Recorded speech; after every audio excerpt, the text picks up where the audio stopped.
Welcome, everybody. It is Mentor Circle time.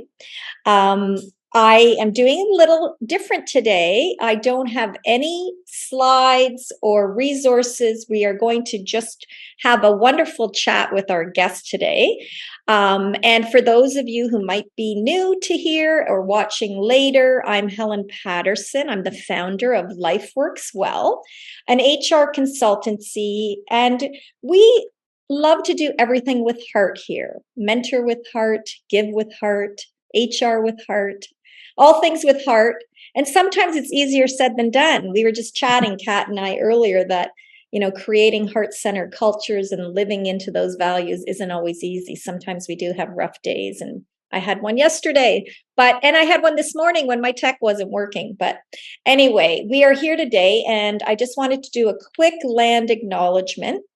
And I love this saying by Oren Lyons that although we are in different boats, you in your boat and we in our canoe, we share the same river of life, which I love. So I just want to acknowledge the land I'm meeting on today, the traditional territory of many nations, including the Mississaugas of the Credit, the Anishinaabe, the Chippewa, the Haudenosaunee, and the Wendat peoples. We're now home to many diverse nations, and I think we love the Circle Way because it is an Indigenous way as well.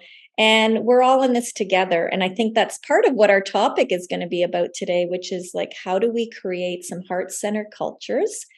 And if you want to put in the chat where you're from and what you'd like to get out, if you want to have any questions, we're going to just have an interactive chat with Kat. We do have a few things planned, but feel free to ask a question in the chat and I'll try to monitor that or anybody else. So let me introduce Catherine McGuire.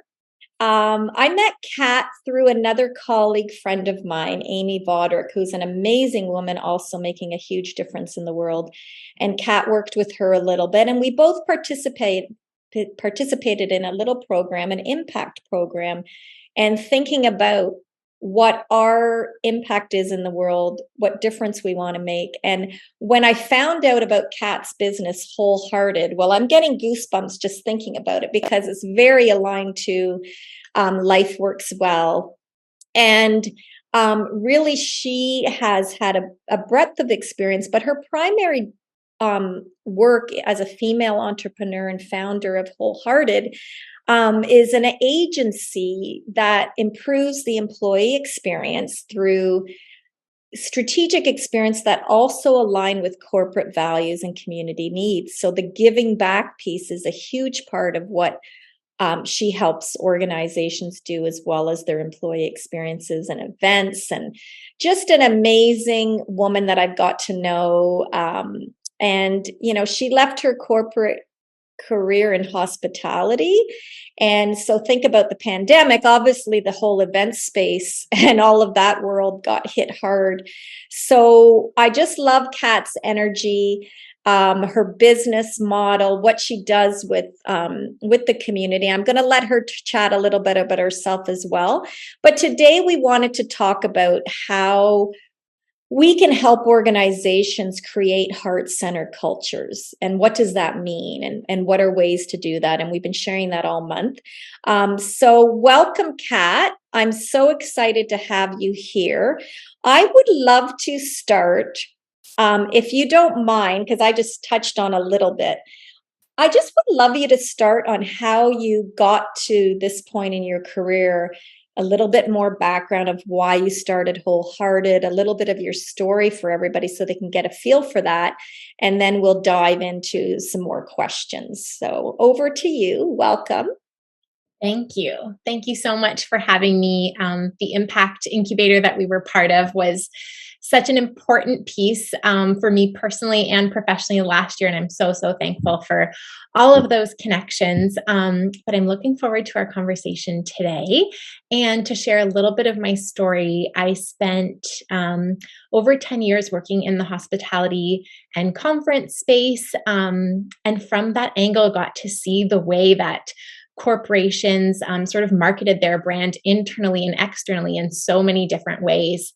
And at the height of the pandemic, every single event that I was working on got canceled. And that was hundreds of events just completely wiped out. And instead of spending my time, planning really strategic experiences, I was spending my time negotiating clients out of contracts. And so one night I was watching TV with my husband, and they were profiling an ICU nurse really at the height of everything and what that looked like, removing their scrubs in the garage because we didn't know what the transfer of germs looked like. And I just looked over to Jake and said, oh my gosh, we are so lucky that we get to stay at home and do our work from home. Even if we're not enjoying our work, we still get to do it here and feel safe and have so many resources available to us. And that night I said, there's got to be something we can do. I just felt this, the entrepreneur in me came out. And so we launched an initiative that night. We called it Fuel the Superheroes. And our idea was that we would support caterers and restaurants who were also affected by this by purchasing meals from them to try to keep them afloat. We would get handwritten notes from our donors, and we would serve really healthy, nutritious lunches to the frontline workers in our community. So we planned to do that for about a week. We ended up doing it for 8 weeks, served over 3,500 frontline workers, from paramedics to firefighters to hospital workers, janitors, doctors, anyone you could think of received a meal, I think, for the most part in our community, which was awesome. But through that experience, I really learned that there's a strong desire for people to give back and to do good. And we gain so much when we get to do it together.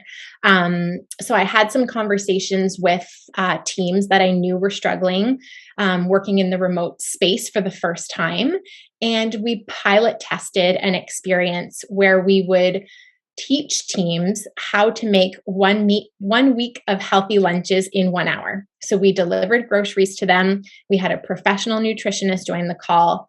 This executive team got to learn how to make themselves a nutritious, brain-boosting lunch for a whole week. They did it in 1 hour. And then for everyone who showed up and participated, we donated to the local food bank. And we measured everyone's engagement before the event and after the event. And we saw that it really did make a difference in how they felt about their company, about their colleagues, about their leadership, about their values and what they look like in the workplace. So long story short, after doing this multiple times, we realized that there was an opportunity to add a social impact component to team building activities, and WholeHearted was born. And since then, we've developed a catalog of programs that can be served virtually and in person. And we measure all of that data still to this day. And it's really exciting and rewarding to see the difference that it makes in the employee well-being when they're able to make a difference in the communities around them.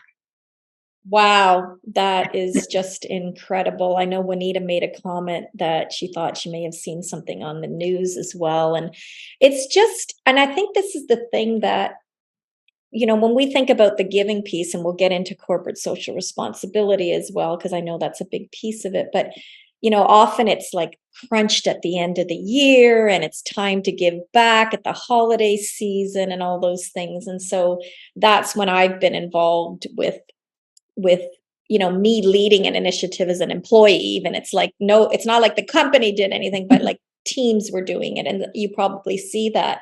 So yeah, so this is a big piece of it. And I think finding the time to actually, because people are so stressed about work and busy, and to appreciate them and give them the time and space to kind of get to know each other. We lost a lot of that with the virtual and getting people back together, but you can do that virtually as well. So we're going to talk a lot about these different ways, and I'd love to know more about some of those experiences as well, because I think it's, how do you incorporate that as part of your engagement strategy, right? And so first question was, and leading up to this, when we had a conversation, and I also had a few conversations with my team members as I would have a meeting, I was like, well, what do you think is a heart-centered culture? Like, people are just throwing that out. I mean, I've been talking about it for a long time, and now I see it more, and it's like heart-centered people and leaders. But So I'd love people to put it in the chat too, or pop out if you want to, but I'm going to start with Kat. So when you think about what you believe is a heart-centered culture, workplace culture for now, what do you think are the components, or what comes to mind for you? I mean, I would love to hear what everyone thinks, because after we had this conversation, I also went out to my network and, some close colleagues, and it's really interesting to hear people's perspective. And I see Derek in the chat is saying empathy, which is huge, and I love seeing that word used in workplace language now, because it is a very big part of it. From my perspective, I think heart-centered culture comes from looking not only at your business holistically, but looking at your people holistically, because we spend so much time at work and it becomes part of our identity, and it becomes, how we feel at the end of the day. And when we're sitting at the dinner table and a friend or a family member asks us, no filter, how was your day, or how are things going at your job? How you're answering is a really strong reflection of the corporate culture in which you work. And I think companies that make an effort to look at people's well-being and sort of like those 7 pillars, I think those are the ones who have a really great answer at the dinner table when they're asked.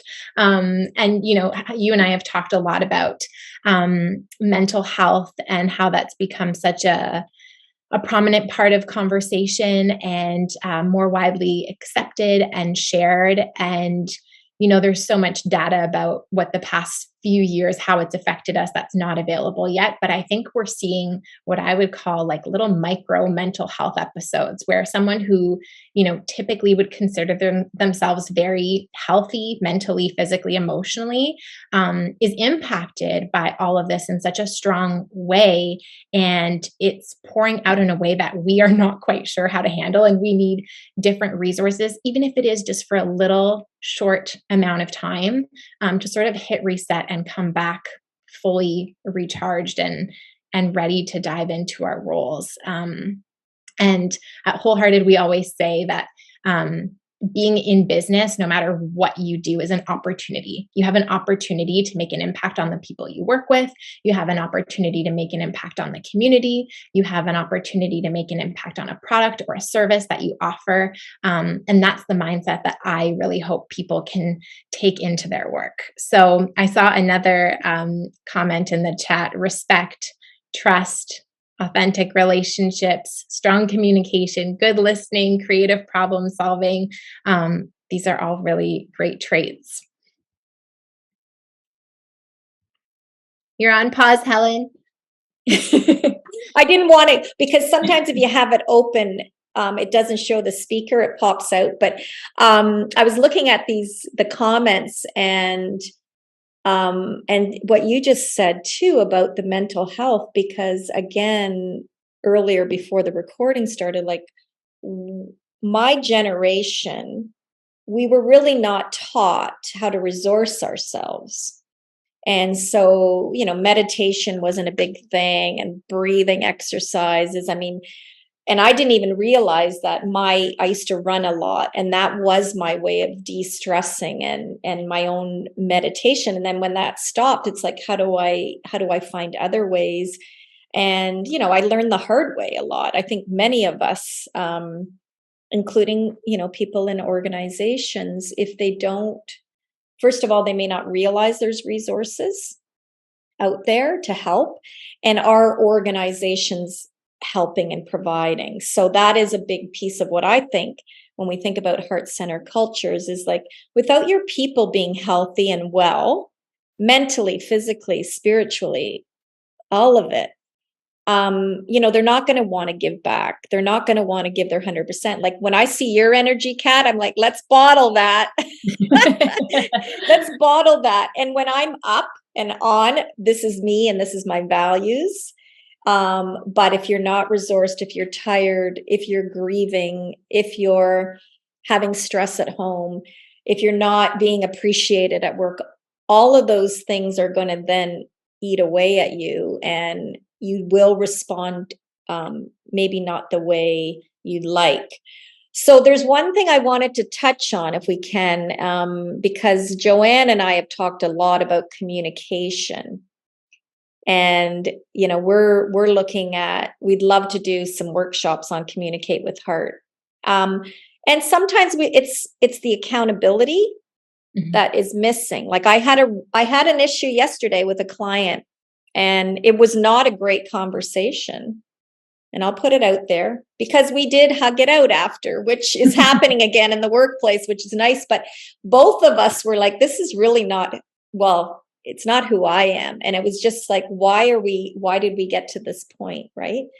And I did need to reflect and say, is it like, what accountability can I take for this conversation going that way? So do you find, I know you do events and things, and usually, those things are the fun, but how do you get at your thoughts, having had a bit of marketing, like events, that background, and I think Juanita has a communication background. Like, how do you think we can help with heart center cultures through the communication vehicles? Like, what are some ways? And that's for everybody here, if anybody wants to throw out, because I think that's a big piece of it. I'm going to see if anything comes in before I jump in. Well, maybe Joanne wants to say something, since she's very passionate about communication. Well, communication is really hard. We've had some challenges with some clients. But in all the different organizations that I've worked in, one of the things that people have a hard time doing is to say, stop. This isn't going the way that I want it to go. Maybe I asked the wrong question because you're not giving me the right answer. So let's start again. And I don't know if people are self-aware enough to do that. I don't know what makes people do that or not. I mean, right now, everyone's in fear. So right now, anxiety and everything else is driving everything. So it's so hard right now. But if we could get to that, that would be amazing. But maybe people need permission. Maybe people need to know that's even possible. I'm not sure. What have you experienced, Kat? Yeah, I mean, I find it interesting because I see such a small piece, right? I'm not an HR professional. I'm not part of the HR strategy. I'm really providing these engagement experiences, which I would love for them to happen more consistently throughout the year. That is something I'm working on with my clients is, if it happens consistently, it becomes part of your culture and that. But I do agree with you. I think a lot of people right now are living in this state of fear and anxiety, and some of it is outside of the organization's control. But if you look back at the importance of communication, if leaders are, doing their part to communicate what they know and creating an environment where you can share and you can ask questions and you can have healthy debates, I think that goes a long way. And I have always been pretty upfront with my opinions, which sometimes has served me well and sometimes has not. But I think you learn to appreciate that about your colleagues, and sometimes it can lead to, different points of view and different conversations. And going back to that idea of opportunity, there are some people who aren't as comfortable speaking up, and being aware of your surroundings and providing people with an opportunity to speak and actually asking them directly can go a really long way. And then, as everyone knows, asking the question is part one, but then listening and taking action on what we hear is part 2 and 3, which are really important too. And Helen, going back to something you said earlier about how, past generations weren't given the resources or the tools.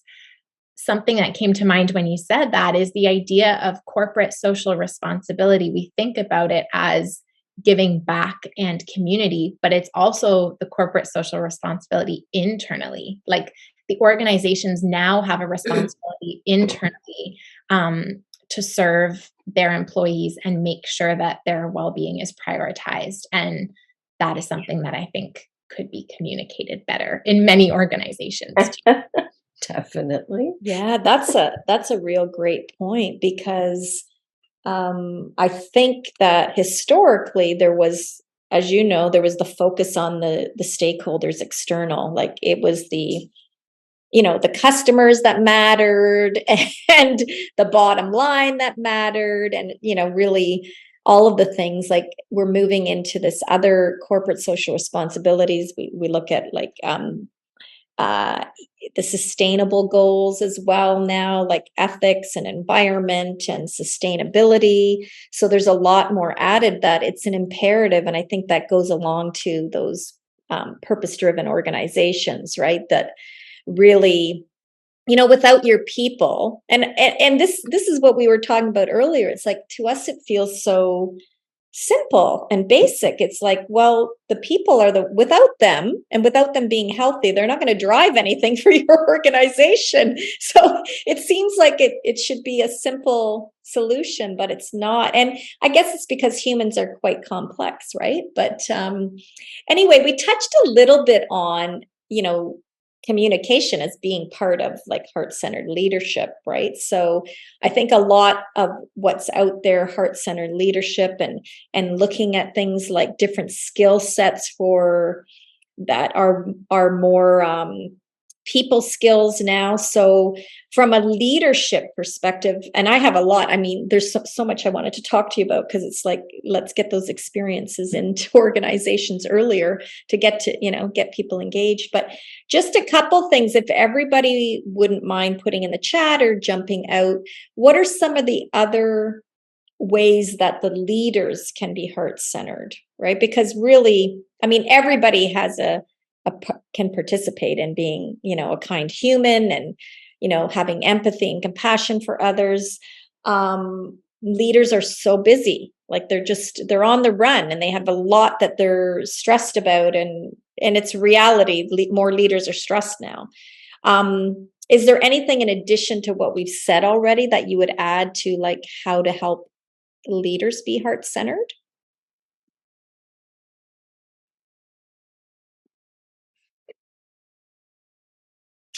Let's see if anything. Instead of typing it, maybe I'll just say it.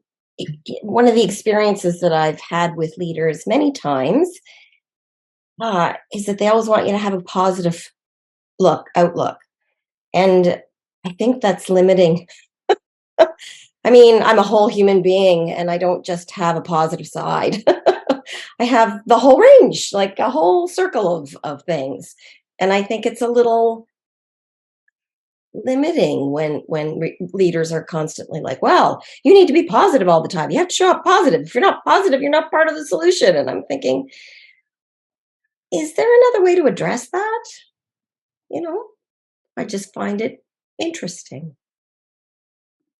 I love that, Joanne. I have to say, I've worked in teams where there's yes people. And it's like you said, it's great to be positive, and we want to have a positive attitude, but not everything triggers a positive response. And it's okay to have, conflicting ideas and conflicting values around things. And I agree. I think leaders should embrace different opinions and challenges once in a while, because that's where the magic really happens, is when you get people talking, and new ideas are developed, and creativity just like goes through the roof when people are in a room and able to talk openly that way. And maybe it's that leaders aren't trained with that. So, I mean, even watching TV today versus watching TV 5 years ago, it's as though they're trying to demonstrate that people with different backgrounds and people with different skills and whatever, even though you argue, you can still get to a really good solution. And I don't know that leaders have been trained to either recognize it or learn how to use it or be able to pick it out. Like, I think that in and of itself must be a skill that might be hard to be mindful about it or recognize. I'm not sure what the word is, but I think there's struggles out there. Mm-hmm. Yeah, I think that's a great point too. So I taught alternate dispute resolution as part of the HR curriculum at Centennial. And I've taken ADR courses, more mediation, because like litigation and disputes it's not my thing. I'm out of here, but I have learned how to facilitate getting through it sometimes. But I realized that one of the things we learned and I taught really, but we learned together was that, creativity often comes from innovation and this ideation and collaborating to get to the point, and we're not going to all be on the same page. So what was taught was functional conflict versus dysfunctional conflict. And I'm wondering, after you said this, Joanne, and to Kat's point, it was like, it all goes back is like, what have we learned? Like, is it part of those MBA programs? I'd have to go look now. I'm going to have to, it's like, just like communication for executives. One of my colleagues, Elizabeth, she was a guest prior, and she had researched all of the university's curriculum for these MBAs and executives, and the communication piece is only something newer. They learn about all the financial statements, and they learn a lot of other things, all of these other people related skills. And I don't call them soft skills, because they are not. They are challenging and highly sought after, awesome superpower skills, right? Like, dealing with people is probably the hardest part, and communicating. So I think it goes to, that's why we're seeing more of these programs out there. And I think, I can see a role for Cat's business, WholeHearted, and these experiences much earlier in the employee journey and in the employee life cycle. Like, how are we getting the leaders together to understand all of these nuances? Because, having worked in my role in legal and in HR, it's easier to brush things under the rug and not have to deal with things. It is much harder to actually open up that space. And so I think we're in a great time right now, because we're looking at psychological safety and how do we open up these dialogues, and how do we have more vulnerability and empathy and leadership. So I appreciate everybody else's comments as well. And Juanita says, and Derek had a comment too. So Juanita said, treat people how you would like to be treated and have a positive employee experience from hire to retire. In our dreams, yes, let's go. Just be human. Yes. No, sorry. Easier said than done. Isn't it funny? Make sure your employees feel like they are part of a team and how they are contributing to the company's mission, vision, values. Beautiful points. And then Derek said, I feel the attitude leaders bring really set the tone for the work environment. I think just being mindful of the space and position they occupy and how it impacts their team and therefore their team's performance. And Derek, who is a newer generation, that's wonderful to hear that from you, because, we've had chats too before. It's like, just feeling valued, respect, all the things we've talked about.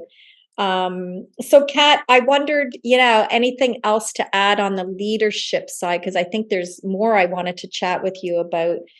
And this is all a great reminder for all of us. Before I let you wrap up other leadership skills, there was just one thought I had that Juanita, it kind of came to me, because it's interesting about how we want to be treated, which is like the golden rule. And I read something a few years back called the Platinum Rule. It's a book too, if you want to check it out. But it was more about treat others as they want to be treated, which I found was a really good other way to look at it, because it goes to, we assume that we want it our way and our clone. And, if you think about equity, diversity, inclusion, it's like higher like a lot comes from, well, do you really know the people you're working with and what they like and how they want to be treated, right? So I just put that out there as another extension of like kind of thinking about things in a different way from a leadership perspective too. So anyway, Kat, any final thoughts on that before I move to our next question? I mean, now I'm going to go in so many different directions because you just brought to surface something that is always in the back of my mind. And it comes from one of the women from our Impact Incubator, Jen Schraft, who is an amazing coach, leader, friend, mentor. But she said to me once when I was in a difficult work situation, she said, let's outline your personal values. Forget about what the workplace's values are, because sometimes we attach ourselves to those, right? And we try to get our behaviors to align with those. But what are your personal values? And I was able to list 3 things that, to me, whether it's at home or at work, are really important. And one of them was like, do what you say. And if you say you're going to do something, I want actions behind that. And so I think now when I go into scenarios where I feel disappointed, or I feel maybe there's conflict, or I need to manage my expectations, I'm so much more aware that that's because for me personally, one of my values is when you say you're going to do something, my expectation is, and I hold a really, I don't know, I hold a lot of value in that. And I wasn't aware of that in that way until we actually went through that exercise. And so I think as a leader, a great thing you could do with your team is let's spend some time identifying your personal values, and let's understand that about each other. And maybe our behaviors would reflect that. And that kind of ties into one of the points I was going to say is anytime we do values exercises at work, there's so much great content, but we don't then take the time to identify them in behaviors. And that is a really simple thing that you can do as a leader is when you do see someone putting all of that into action and mirroring a value and a behavior to highlight it and to celebrate it. And then the other 2 that I had, of course, were celebrating wins, large and small. I think everyone needs that right now because we're in this go, go, go that we forget to pause and acknowledge the wins that we have, and then to learn from our mistakes together, because that's where the real growth happens. And whether you're an entrepreneur or you're a team within a large corporation, I think taking the time to say, okay, what happened here? How did it unravel? And what can we do next time? When you do that together with a leader, I think there's a lot of room for growth together. Those are my thoughts.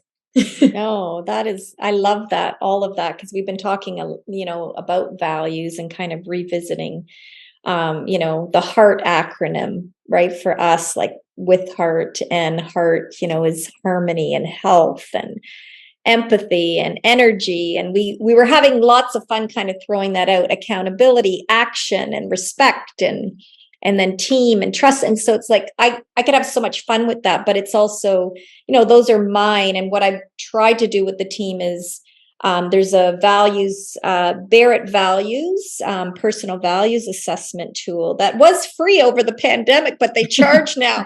Anyway, I was having fun with it and having the team or new contractors like fill it out. And I'll continue to do that because it's fun to see, well, what are your personal values? Do they align with the organization? And to take the time to think about it. Are you living them? What I love it's almost like it aligns to Maslow's hierarchy in a way where it's like when you get to the top, it's like you're making that impact on the world. Like, so the values are different. It's really fascinating to see, like, some people who are just starting their career, they might have their values in a different part of the hierarchy because they're wanting to like have safety and financial needs. And it's an amazing thing. And I think that, in the old days, again, slapping up those values on the wall, and like, if you don't explain, well, how does that show up? How does that show up in day-to-day interactions? And being able to chat to say, you know what, Helen, I just felt disrespected on that conversation or, you were a little bit, back to your old, like, taskmaster style or something. You got to chill out a little, whatever. We're pretty open, but I think it's an important way. And I think that is another great way to talk about how you can engage the employees in the employee experience. Because that's what really a heart-centered culture to me is really about, being able to show up as yourself. If you're having a bad day, it's okay. If you're going through struggles, it's okay to like open up about it. If you need flexibility, like if you create that opportunity and you're supported, it's flexible, there's so much more, right? Mhm. So I want to get to the fun part, which I'm now like, it has been a challenge when I, kind of started the business again and reignited and get the team. It's all been remote over this last several years. And so we usually have good laughs in our meetings and things like that. And we've tried to get people together for dinner, and sometimes schedules are hard. Everybody's all over. But I would love to, have you talk about these experiences you create and give us some examples and ways that we can bring in, because I think those experiences and feeling like part of the team and part of something are what help create this excitement about work and heart-centered culture. And I mean, I really love the giving back piece. So I wouldn't mind if you wouldn't mind just sharing some examples of some ways that you think you can engage employees and teams throughout the year, like and just share some examples, but also any other ideas you have going forward. Sure. I mean, sort of at the basis of it all is a quote that we refer to often that says, if you want to lift yourself up, lift up someone else. That's sort of the foundation of why we have the give back piece, is that it can be one small way that you can really make a difference on someone else, but also on yourself. And there was some statistics, maybe we can share links after this, because I know you mentioned some great books and some great quotes, and 3 statistics that I read recently that were really interesting were, when people show up to work happy, they're 31% more productive, their sales are 37% higher, and they're 300% more creative, which leads to innovation. So those were numbers that I found were really interesting. And I don't think it's work's responsibility to make their employees happy, but I do think there are little things that we can do to spark joy and connection and add a level of meaning to work that can be part of that. And so at WholeHearted, like I said, our team building experiences all have a give back component.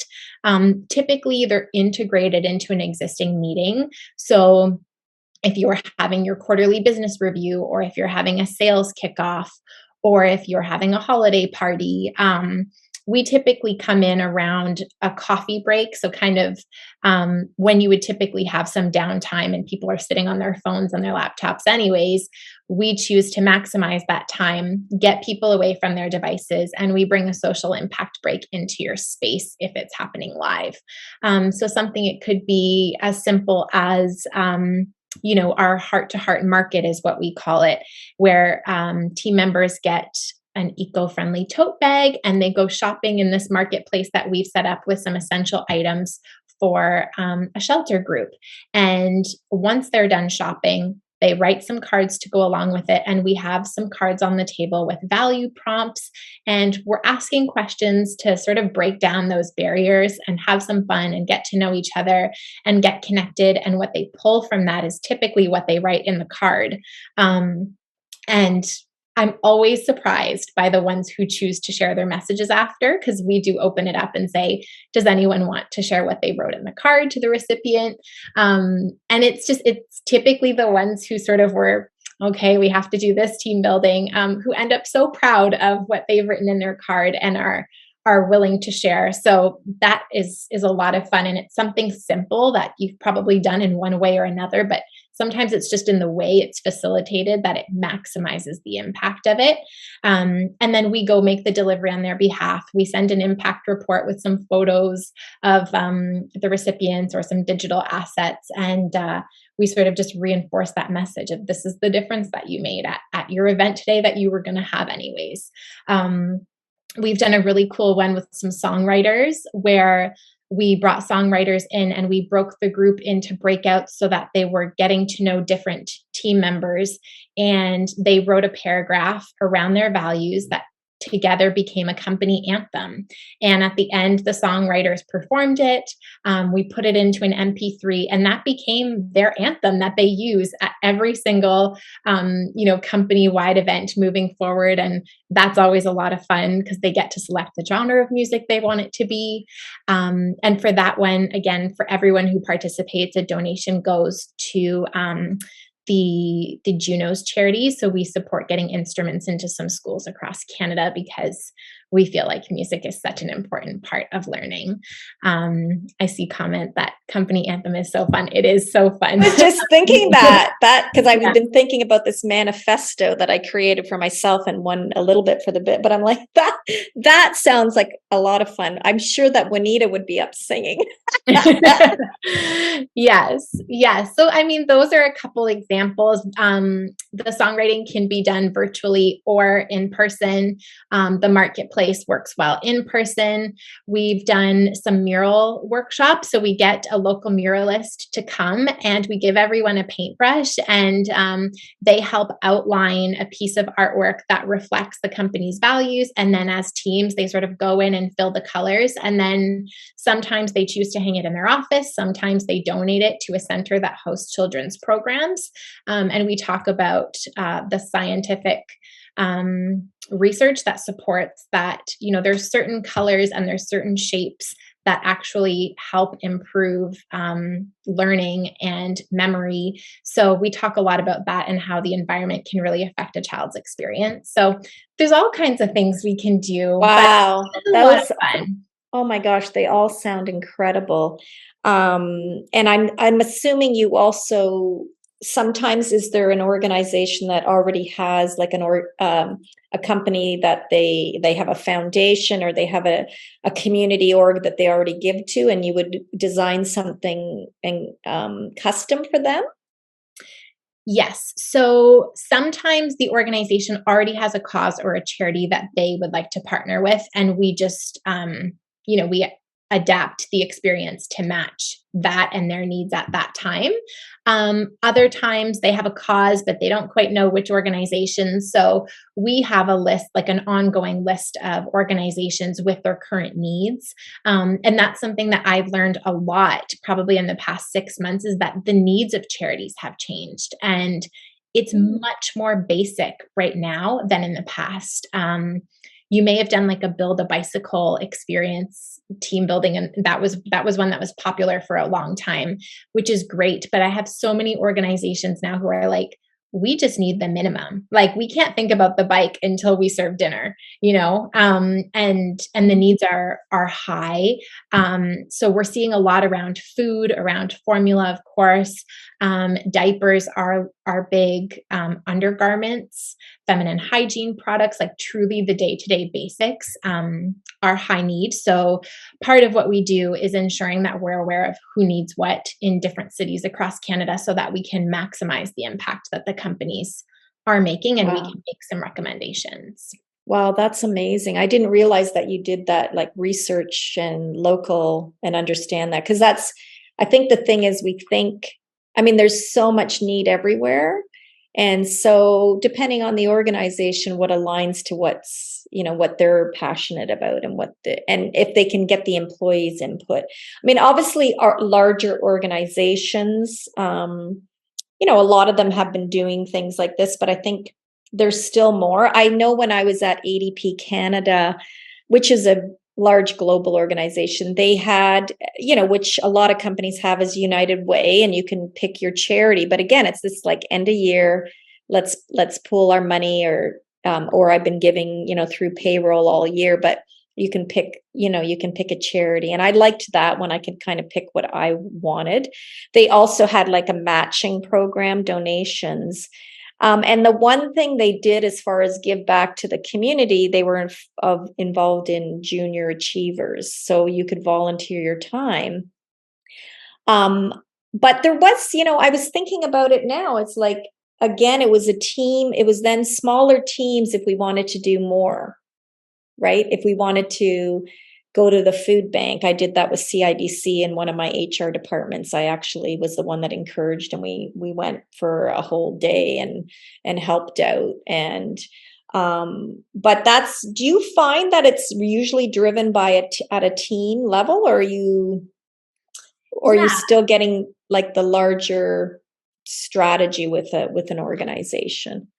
At this point, and my company is newer as well, but at this point, I would say it is more on the team level or on the event level. So if they're having like a company offsite event and they have a purpose mandate, we might come in there.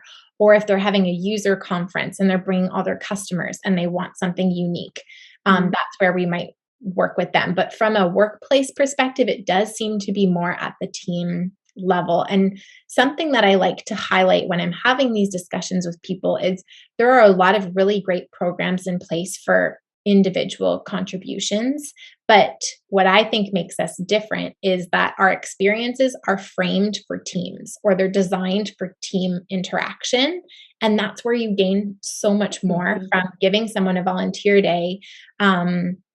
It's amazing, but they're going to do it on their own typically, or maybe two or three of them decide they're going together.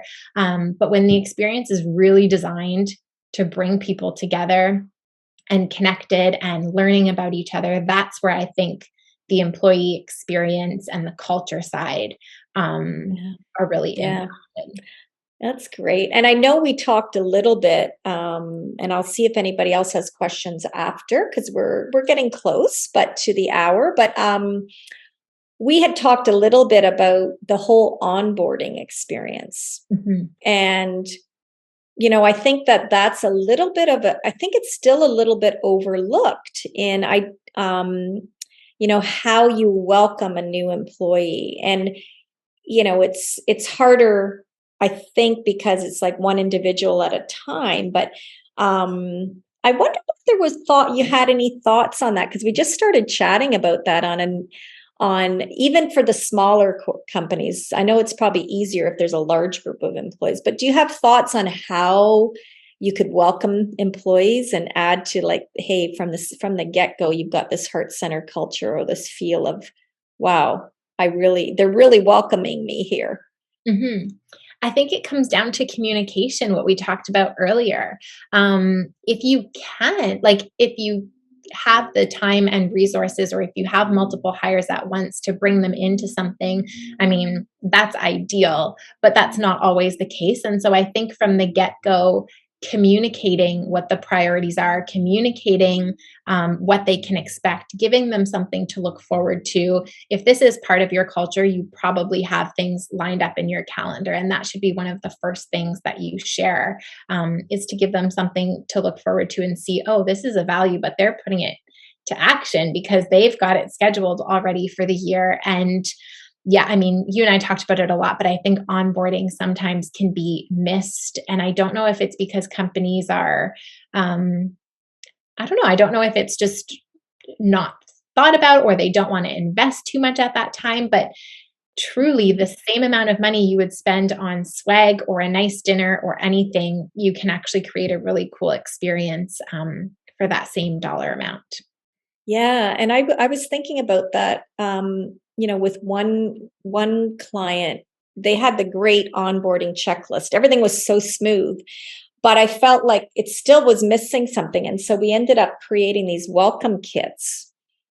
And we sourced from like all environmental, like we made sure there wasn't any impact, like everything that was included was a good product that wasn't like, impacting the environment negatively, and a beautiful message from the CEO, like like a note that would go in. And I think we included like a pride umbrella. Anyway, it was very thoughtful. And even that, I thought, there's still a lot of organizations that don't do that. Send flowers to someone remotely on their first day versus their last. Like, there's just little things. And I just think, again, I just thought that's fine, but maybe going that one little piece further and by the way, here's an organization we support all year long, and we've made a donation in your name, or something. Like, there's lots of I think it's becoming creative, right? Yeah. And communicating, like that box that you curated, making sure that the message comes across that you've taken the time to research those organizations, to source intentionally, to share what they're about, that they're probably small entrepreneurs. Perhaps some of them have a give back program. There are so many brands out there that give a portion of their proceeds to important organizations, and people don't take the time to research or to communicate that. And it would make such a big difference. You're doing it anyways. Just tell people you're doing it. Yeah. And that impact report, without it being like performative or, signaling or virtue signaling, like, when you think about everything that's happened and who you are supporting or your vendors. This has been amazing conversation. I knew it would be. I think the last question I had was like some simple first steps. And I think we've covered a lot of that already.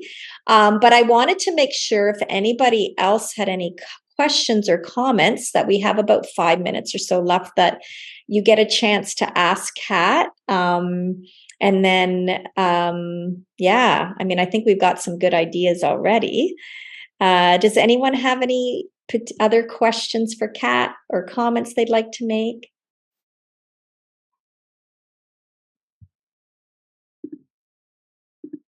Other than we're going to get a company anthem soon. I think we all want some fun. We all want some fun. We like, where has all the fun gone, right? Where has all the good times gone? We got to start making them again. Oh gosh. I think, and coming off the pandemic, Cat, like, I'm so glad it's kind of opening up again, like the ability to get connected, right? Which will be a good thing. So, any final thoughts for us as far as like one simple thing you could start today that you want to put in a plug for? I would just say to care. I think it just comes to caring. Caring about your business, caring about your people, caring about your customer, caring about the environment. I mean, there's so many things to care about, but if you just are able to take a step back and to make decisions with care, then I think it will go a long way. And I know we covered a lot in this session. I hope it was helpful. I had so much fun talking with you and hearing from the others too. So thank you for having me. Well, thank you so much. We really appreciate you being here and sharing some of your, passion for this and excitement. I hope someone wrote down the quote. I think Joanne said she just loved the quote about lifting others. And I love that too. And I just wanted to, if anybody's watching this later, because it will go out to our distribution list, where's the best place for people to reach you? How do they get in touch with you if they'd like to know about your programs and maybe even have an employee experience soon? Sure. So our website is www.givewholehearted.com. Also on social platforms, you can find Team WholeHearted on LinkedIn. We share a lot there. Instagram, we share a lot of behind the scenes video content. Facebook as well. So most social platforms, you can see what we're up to, and we're always open to brainstorming and coming up with new ideas and customizing them to objectives and audience and all that. So, that's amazing. I love the work you do. I know, and I just one last parting thought. Do you have anything exciting coming up that you wanted to share? I mean, every day is exciting. No, I'm just kidding. Everyone's going to want to come and work with you now. Don't worry. Some days are hard.